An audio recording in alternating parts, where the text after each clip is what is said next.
Bonjour et bienvenue sur le plateau télé de Business Industrie Dijon. Nous sommes au cœur du parc des expositions de Dijon pour cette 5e édition du Salon régional des industries en Bourgogne-Franche-Comté. 200 exposants qui vous accueillent à Dijon jusqu'à ce jeudi soir.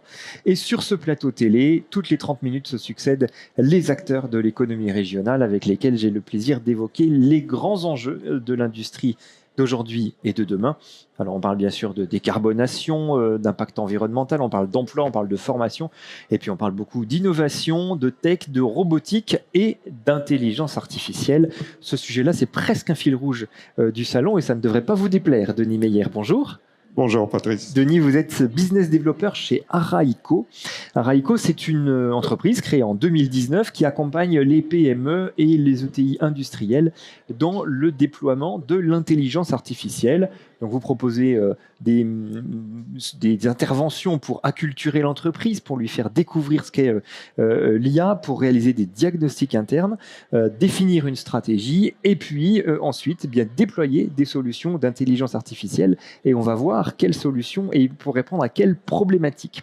Je précise encore qu'Araïco, vous êtes basé à Lyon, 35 collaborateurs, dont une dizaine de docteurs, des data scientists. Data, c'est la donnée et on verra tout à l'heure également à quel point c'est important, et puis votre propre équipe de développeurs également.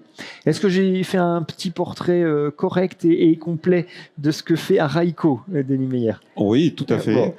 Ça fait 5 ans que vous existez, vous en êtes où aujourd'hui dans votre développement?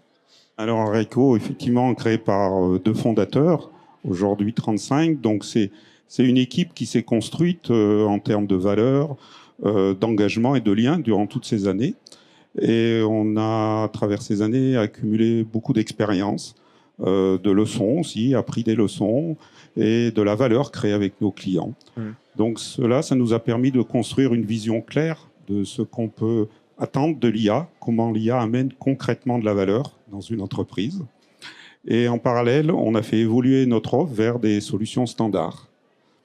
En effet, il y a un grand nombre de dirigeants aujourd'hui, de dirigeants d'entreprises, de PME, qui sont encore un peu confus sur vraiment l'apport de l'IA dans leur business au quotidien, au jour le jour, sur leurs opérations. Et ils perçoivent pas nettement ce que l'IA pourrait apporter. Donc c'est clair pour vous, c'est pas forcément clair pour eux. Il y a encore ce besoin d'acculturer, d'informer, de sensibiliser, d'expliquer tout simplement ce qu'est l'intelligence artificielle. Oui, tout à fait. Quand on a démarré avant ChatGPT. Donc ChatGPT a vraiment démocratisé l'usage de l'IA. Et il y a 6 ans, l'IA et même le terme de l'IA, c'était quelque chose qui paraissait très lointain aux entreprises, même un peu futuriste.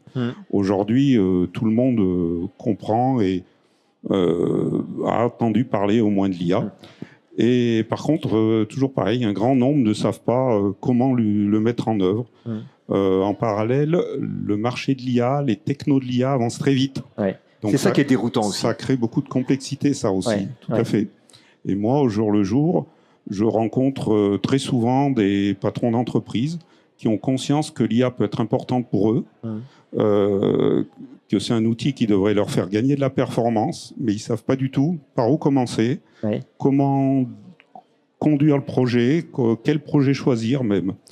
Donc oui, l'acculturation, je pense que c'est encore un besoin essentiel en fait. Alors être sensible à ce sujet-là et se dire pourquoi pas travailler ou réfléchir à des solutions d'IA, ok, mais pour quoi faire? Pour répondre à quels besoins finalement? Les clients que vous rencontrez, ils ont quelles problématiques quand ils viennent vous voir? Alors c'est variable. Il y en a qui ont, comme on l'a vu, des problématiques de je sais pas faire, je sais pas par où commencer. Il y en a d'autres qui ont des idées déjà très précises sur leurs problématiques en termes de gains de qualité, de gains d'excellence opérationnelle. Par contre, la question d'après, c'est quel outil je choisis? Qu'est-ce qui est fiable? Qu'est-ce qui va m'accompagner dans le temps? Parce que là, on parle de techno émergents. Donc là, il y a vraiment une question de pérennité qui se pose. Et puis... une question de coût aussi, quand même. De coût aussi. On le verra tout à l'heure qu'il peut y avoir des solutions accessibles. C'est un mot important pour Araïco, l'accessibilité. Et puis, il y en a qui se disent aussi qu'il faut être au top du numérique pour pouvoir déployer de l'IA, Oui. alors que c'est faux. Je vous assure, on peut être à tout niveau de maturité en numérique, on peut être à tout niveau de maturité en process. Oui. On peut néanmoins déployer de l'IA. Bon, il faut des ordinateurs quand même, c'est la base. C'est la base. C'est la base. Mais on n'est pas obligé d'avoir poussé la digitalisation de l'entreprise forcément très très loin pour commencer à réfléchir à de l'IA. Non. Voilà. Par contre, il y a un point de passage assez obligé, c'est qu'il faut généralement des données. Oui. Et sans les données, on va avoir du mal à faire de l'IA. Ouais, alors ça, effectivement, c'est un des gros sujets. Alors, données en quantité et données en qualité, ce qu'on appelle les bases de données dans l'entreprise, ça, c'est vraiment très important.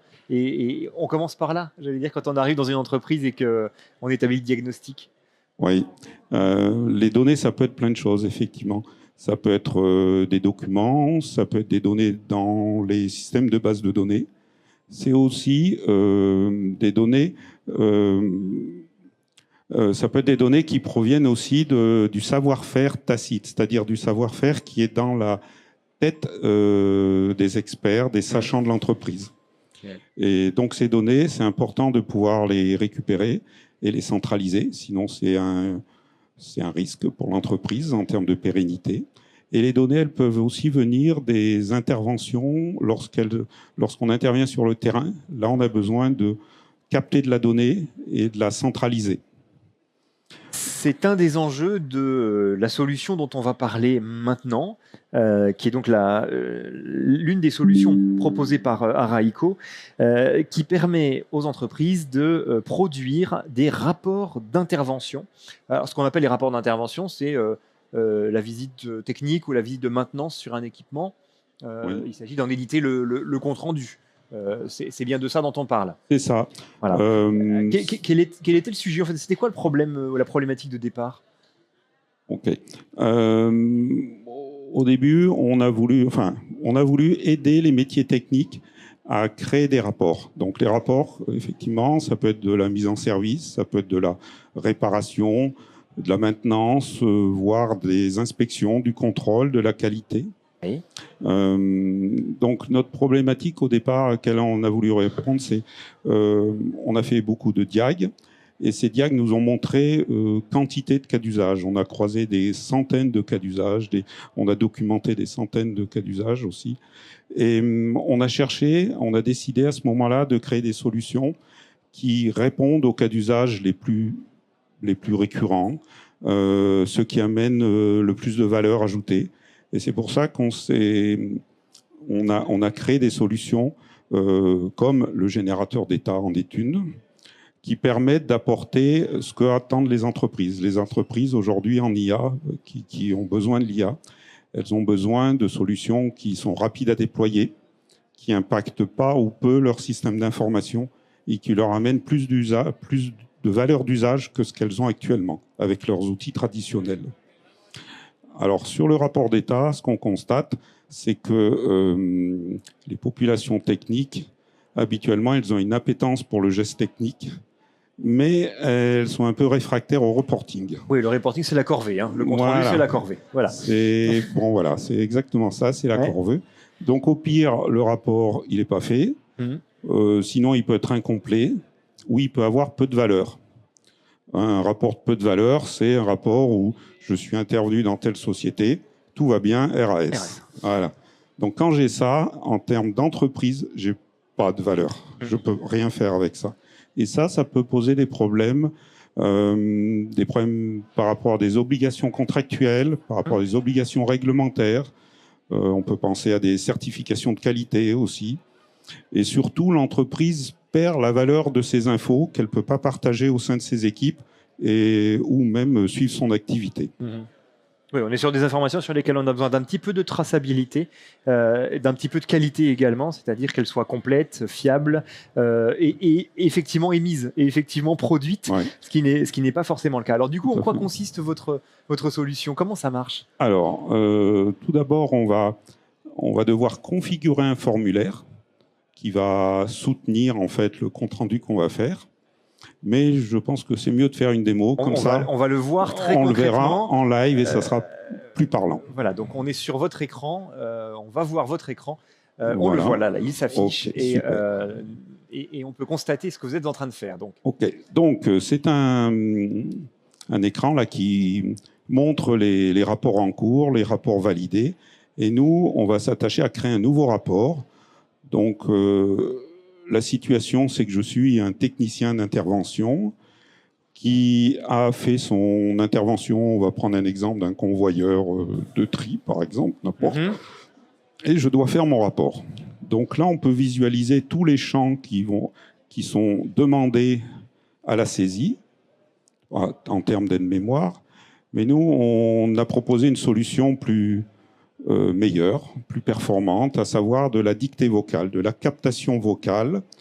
Et derrière, il y a un traitement d'IA qui va permettre de comprendre le sens et de mettre les infos au bon endroit. On n'a pas besoin de saisir, il suffit d'enregistrer. Tout à fait. Sur son smartphone, tout simplement. Alors, effectivement, là, nous sommes sur PC, mais ça marche tout aussi bien. C'est une appli web, elle marche tout aussi bien sur un téléphone ou sur une tablette. Et même le téléphone paraît le plus pertinent dans des environnements difficiles où il y a peu de place. Vous allez voir que l'IA est intelligente et on n'a pas du tout besoin de renseigner les infos dans l'ordre. On les renseigne comme on veut.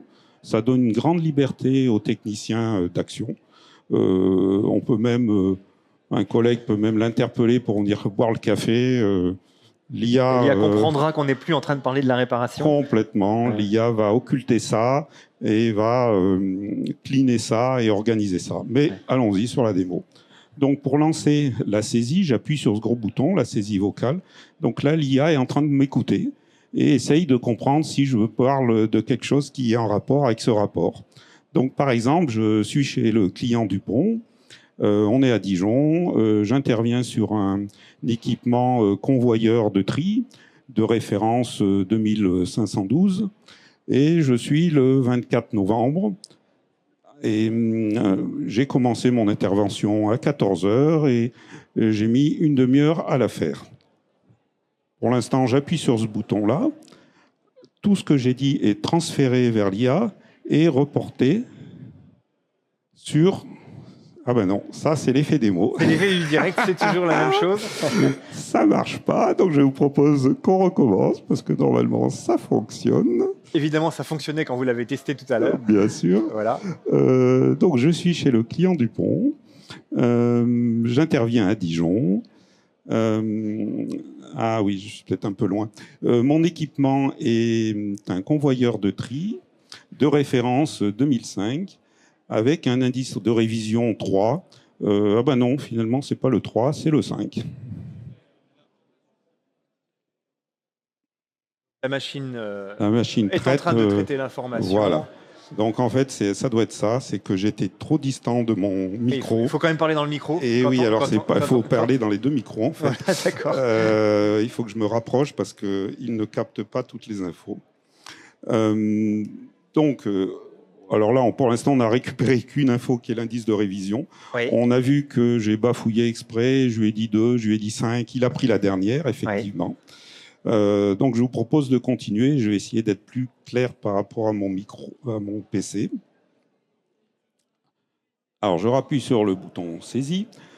Donc mon temps d'intervention a été de 30 minutes. Le client nous a indiqué que le convoyeur s'était arrêté d'un coup. Et quand je suis arrivé, j'ai effectivement constaté l'arrêt du module de tri. Donc, ce faisant, j'ai démonté le capot de l'armoire électrique, j'ai passé un diagnostic et le capteur de position est sorti en erreur. Donc, j'en avais un dans ma camionnette, ça tombait bien, j'ai pu le remplacer. J'ai déroulé une séquence de redémarrage qui s'est avérée positive. Donc, avec le client, on a constaté que le statut était OK. Bon, j'espère que j'ai parlé assez fort. On arrête l'enregistrement. Pour la captation du micro du PC. Et on va voir ce qu'il va faire de tout ça. Voilà. Ce qui est intéressant, effectivement, c'est que le technicien raconte en fait ce qu'il est en train de faire sans aucun formalisme, sans aucune nécessité de désigner des cases. Voilà. Ça, c'est un peu mieux passé, là, puisqu'il a récupéré plus d'infos parce que je me suis rapproché du PC. Donc on voit qu'effectivement, les horaires, la date, tout ça a été prise. La description, pareillement. On a récupéré le problème. Et sur le détail de mes actions, vous pourrez voir que l'IA a analysé ce que je disais, a structuré et l'a remis dans dans un phrasé professionnel. Parce qu'on lui a demandé de l'orienter comme cela. Et cette transcription-là, elle est fiable. Vous l'avez testée des centaines et des milliers de fois. Elle est fiable, y compris quand le technicien utilise des mots techniques, des noms de marques, des mots propres à l'entreprise dans laquelle il se trouve. L'IA est capable effectivement d'aller assez loin dans la reconnaissance du vocabulaire utilisé. Tout à fait. Alors pourquoi cela ? Parce qu'on peut apprendre à l'IA des glossaires spécifiques au contexte du client. Surtout, vous l'avez mentionné, le nom de ses clients. Ça, c'est important qu'ils soient bien libellés et ils sont spécifiques à chaque cas. Bien sûr. Donc, grâce à ces apprentissages, on va fiabiliser toutes les infos. Et là, on voit que sur l'écran, il y a un caractère qu'il n'a pas pris. Donc, je me propose, j'ai toujours la main, je peux revenir dessus et le changer pour modifier une info. On peut apporter des modifications et des corrections. Voilà. Tout à fait. L'utilisateur peut faire ça quand il veut. Là, il a pris en valeur mon statut OK, qui était une valeur à choix. Donc, je vous propose de finir ce petit rapport pour voir ce qui se passe ensuite. On valide. Alors, si on valide, on peut valider. Oui. Mais voilà ce qui se passe. Il demande quand même quelques éléments complémentaires. Et oui, puisque là, le formulaire intègre des données obligatoires. Et ça permet surtout d'avoir une complétude d'infos lorsque je génère mon rapport au final. Et ça, c'est une façon de gérer le problème des rapports incomplets. C'est une sécurité pour l'entreprise, en tout cas, que d'être sûr. Donc, il va falloir que je lui complète tout ce qui manque. Donc, je peux soit le taper, mais on va le finir en vocal. Alors, je repars, hop, je ressaisis. Donc, le numéro de série est de 2005-3. Je suis Denis. C'est une réclamation payante. La garantie n'est pas acceptée et la mise en service est OK. Donc là, on va vérifier qu'il nous a pris tous les champs.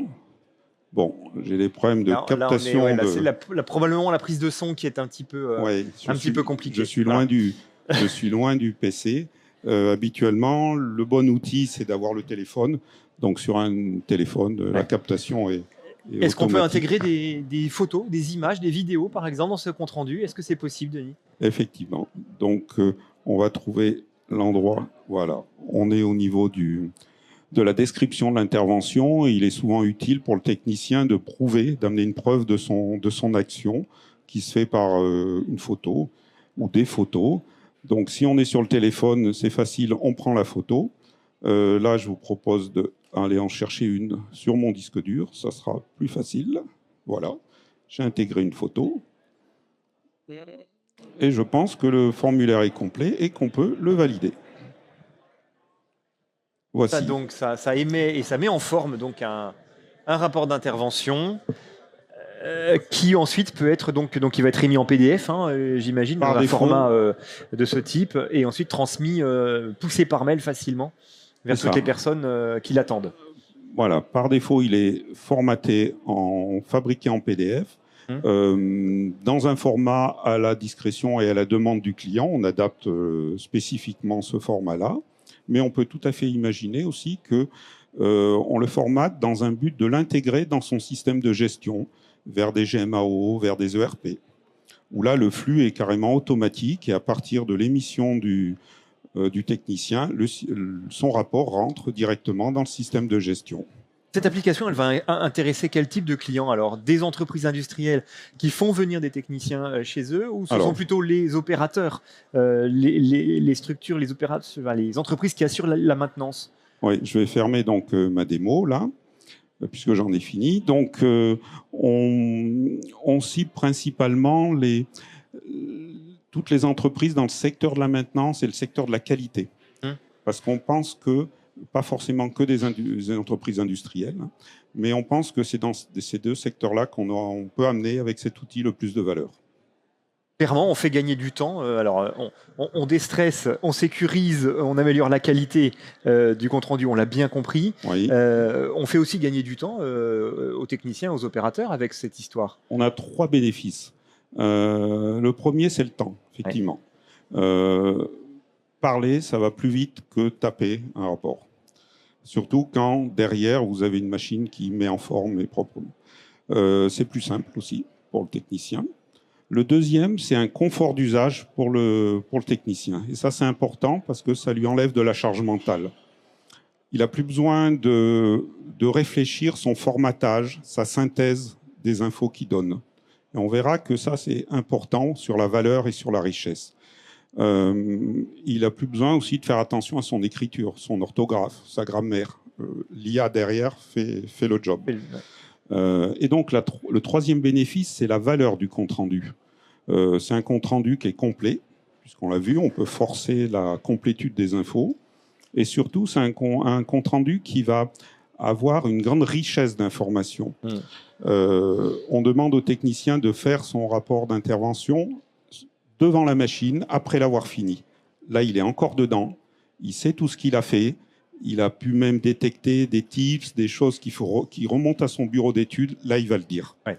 À l'inverse, plusieurs heures après, plusieurs jours après, quand il est devant son PC à son bureau et qu'il doit reporter tout ce qu'il doit terminer comme intervention, là, il n'a pas envie.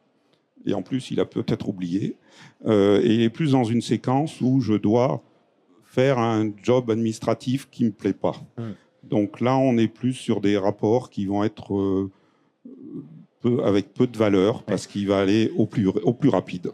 Merci Denis pour cette présentation effectivement de cet outil dont on a bien saisi l'intérêt. Alors on va rappeler qu'Araïco, donc qui a développé cette solution, avait commis déjà une première application, un tout premier produit dans son histoire qui s'appelait Chirou. Là on était un peu dans un autre domaine d'activité, quoique finalement ça s'apparentait quand même quelque part à cette idée de communiquer et de transmettre de l'information.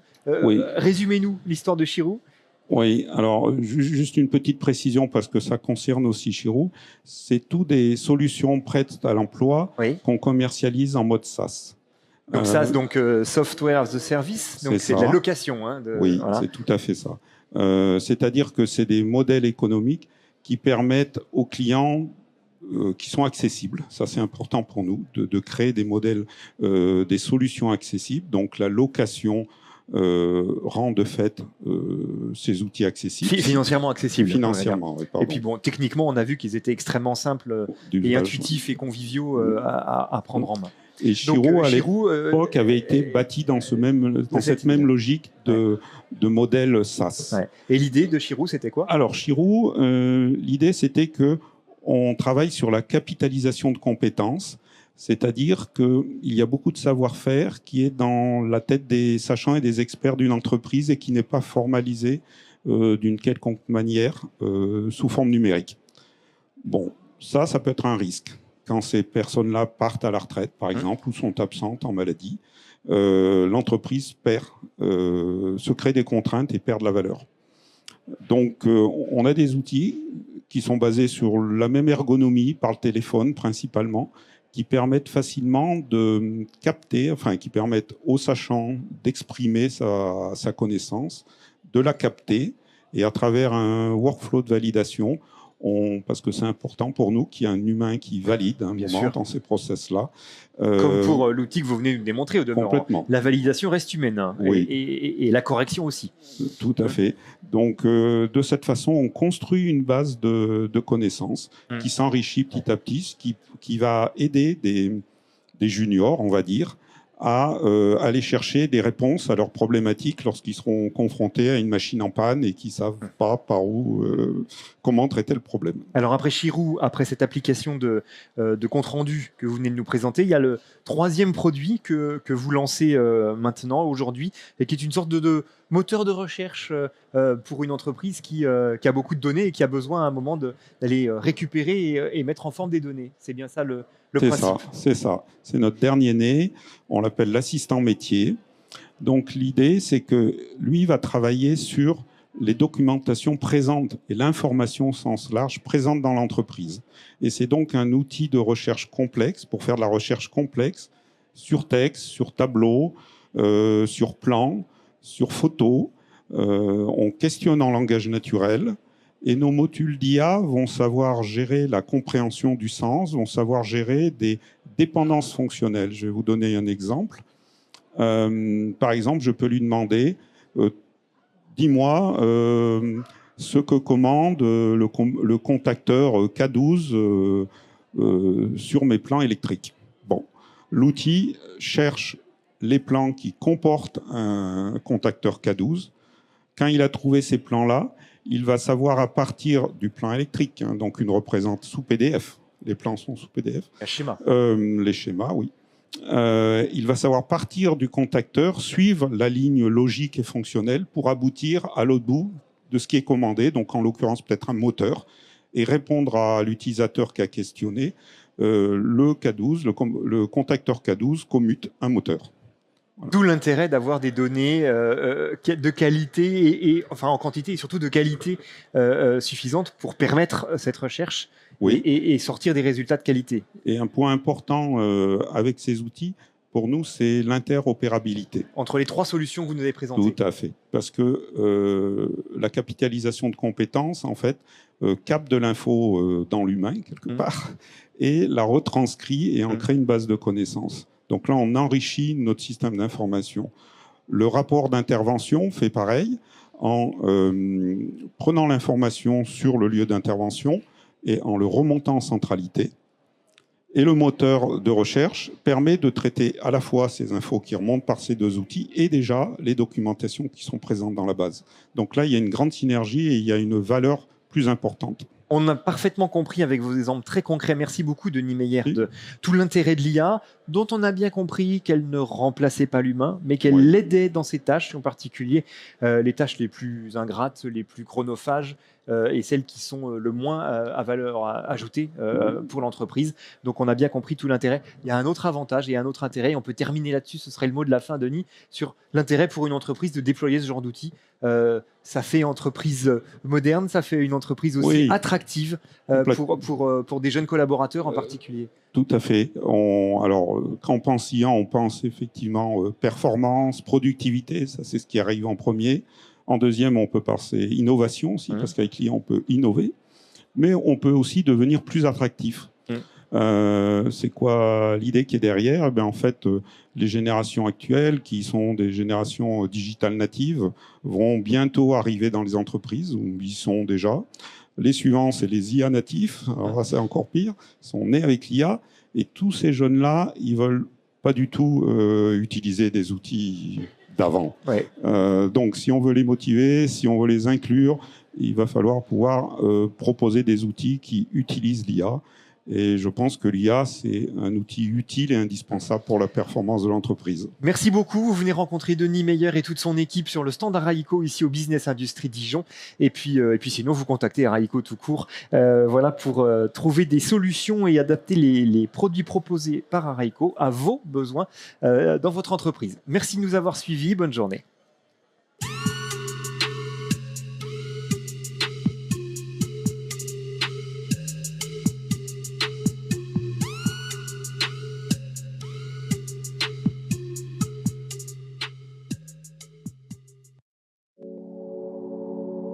Notre monde change. Et il change vite. Avec l'industrie, on innove pour apporter de nouvelles solutions. On apprend, on transmet, on partage. On permet à chacun de trouver sa place. Et on gravit les échelons. Avec l'industrie, on contribue à prendre soin de ce qui compte. des femmes, des hommes et de notre planète.